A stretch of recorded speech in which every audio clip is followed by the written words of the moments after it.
Hi, my name's Nikita and this is going to be my journey blog. I am 29 years old. I just turned 29 a week ago. I am the mother of one beautiful little 11-month-old girl. I have always been overweight. Since I was about 9 years old, I've been overweight and I've always wanted to do something about it. I've, in the past, tried so many things, so many different diets and exercise regimes. I've gone to boot camps, personal trainers. I've committed myself 100% to every diet, every training regime, everything I've done. And yes, I have seen results in the past. The only times I've seen results is when I've starved myself. About 6 years ago, I came out of a bad relationship and at the time was topping out at 132 kilos. During that relationship, had just been really lazy. He was lazy, I was lazy. There's no good excuse. It's just me being lazy. But my eating habits were poor. I did no exercise and I allowed myself to get to that weight. I made a friend not long after that who was training he wanted to get back into the army after having a knee reconstruction, and he encouraged me to start exercising with him. So I would go at first walking with him every day for about an hour.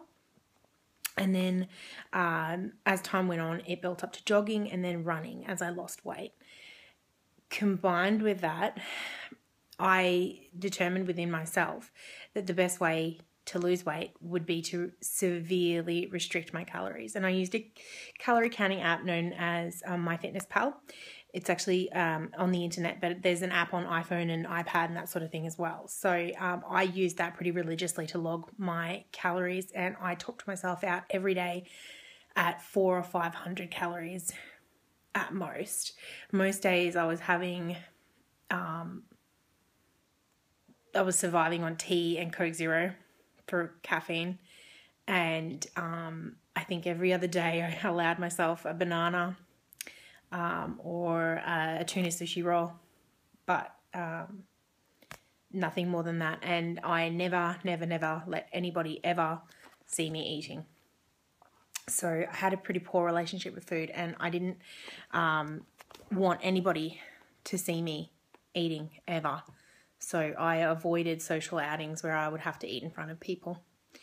And using that method across 6 months, doing not only that, but I also would walk in the evenings with my new boyfriend who didn't know anything about what I was doing behind the scenes. And I would go swimming in the mornings as well. After about 4 months, I started swimming in the mornings for about an hour every day. So by the end, I was doing 3 or 4 hours of really hard exercise and eating very little, if anything. I had fainting and dizzy spells, very bad anemia, and heart palpitations, which is why I stopped doing it. But it was, for all intents and purposes, very successful. I lost 50 kilos, 52 kilos or something like that across 6 months, which was really great. And my lowest weight was 80.5 kilograms, which I was really happy at. But the minute I started having those heart palpitations was not long after I moved in with my boyfriend, who realised what I was doing, and the fact that I never ate dinner and I never seemed to eat in front of him, and it didn't take long for him to realise what I was doing to myself and encourage me to start eating again. The minute I started eating again, of course, my body went into shock and I gained all that weight back, or most of it back. I got myself, like I said, to 80.5 within about 6 months.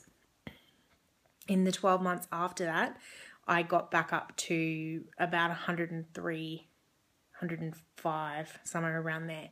So, and I hovered there for a really long time, around that mark, for a really long time. And I was exercising 3 times a week with a personal trainer. I was also having visits with a dietitian, and I had to write down all of my food and hand it to a dietitian and show my personal trainer what I was eating as well, who would give me feedback and comments on what I was eating. Like I said, I would hover up and down maybe 5 kilos. My personal trainer was stumped, and I do remember the day when she said to me, this can't be true. She didn't believe me that that's what I was eating. She saw me exercising. She knew what I was doing.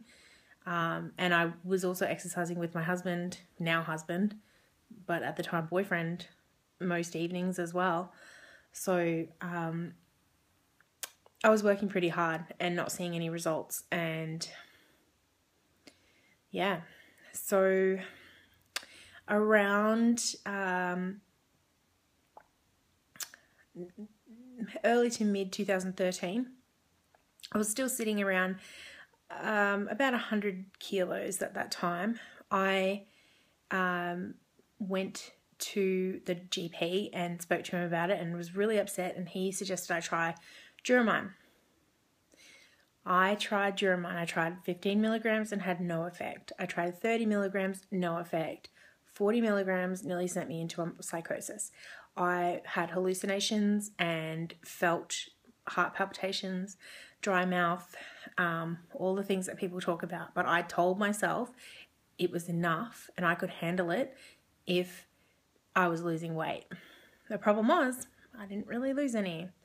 I lost maybe 5 kilos, again, over a space of about 2 to 3 months, which I realized 5 kilos in 2 months doesn't sound that bad, but when you feel like that and you're not eating again and you have no energy because you have no food in you and you feel like there's something really wrong with you, you start to feel like, I can't keep this up. So I stopped taking the Duromine and went back on my normal regime of, I'll try to just eat well and see how that goes. Well, I got married in October 2013. I was 106 kilos on the day I got married. I felt that I looked pretty on that day, and I don't care that I was overweight on that day. I felt good about myself, and that's really more than a lot of brides do. So I'm fine with that. I don't feel sad about that.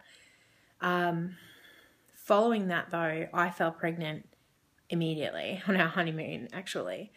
During my pregnancy, I heard from every specialist, doctor, midwife, child health nurse, everything, that I should really I shouldn't need to gain any weight, and at a maximum 7 kilograms.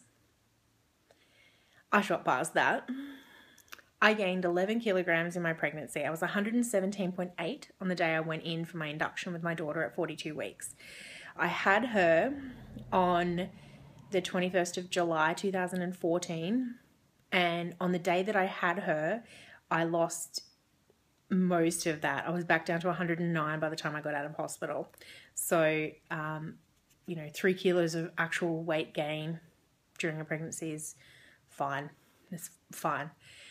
Problem is, after that, in trying to get my breast milk in, I took lots of advice and ate lots of fatty foods, galactagogues, including oats and fatty fish, nuts, anything like that to try and get my milk come in. It never did, which I've since been told probably has a lot to do with the fact that I had a hefty postpartum hemorrhage and suspected PCOS. So it just was never going to happen. But, again, I was lazy, having a baby, a newborn baby, learning how to look after her and myself at the same time was a really steep learning curve. And I gained that weight back again. And by March 2015, I weighed 121 kilograms. More than the day I went into labour. So fast forward to today.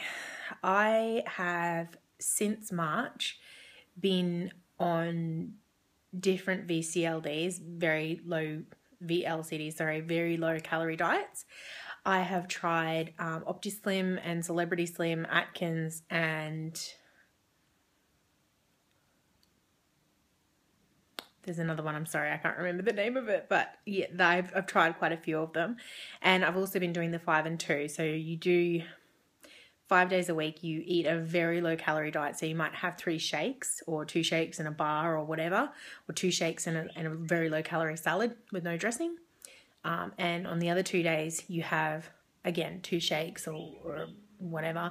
And then in the evening, you have what most people could consider a normal dinner. Like we might go out for dinner or something, or I might still have my salad or something, but then I'll have some dessert after, which I've really been restricting. So like I might have a piece of cake or something, and still topping myself out at 11 or 1200 calories for a day every day. I have been religiously logging on my MyFitnessPal now for years. Anyway, so that's me. And as of 2 days ago, I weighed 116 kilograms. I just weighed myself now wearing all my clothes, and I'm about 117, but I'm gonna guess that naked and empty in the morning I'm 116. So now where am I at? I have decided that I want to pursue having a gastric sleeve performed. Coming to this decision has been really difficult for me, and accepting that it's a huge lifestyle change, and I'll also have to give up on the concept of having another child for quite some time. There's expense involved, but how can you weigh that up against your health? My mom has diabetes type 2. My dad has high cholesterol. I don't want to follow in their footsteps in that way. I want to be a healthy person. I want to set a really good example for my daughter as she's growing up, to not have to focus so hard on food and not have to think about being fat. I want her just to exercise because she enjoys it, not like me because I have to. And I feel like if I can lose some weight, then when I'm out there running around and riding a bike or whatever, I won't be out of breath and red in the face and hating every moment of it. I'll actually be enjoying it and keeping up and having fun and modeling this whole new person for my daughter. So that's me, and that's where I'm at. And I've made some steps towards having this surgery done, and I'll talk to you about those in another video, but that's how I got here, and I hope you'll follow me in the journey because this is such a big lifestyle change. I'm scared, but I'm excited, and you can't let anxiety beat the excitement. You can't let anxiety beat you in something like this. It's so huge, but in such a good way, and I can do this.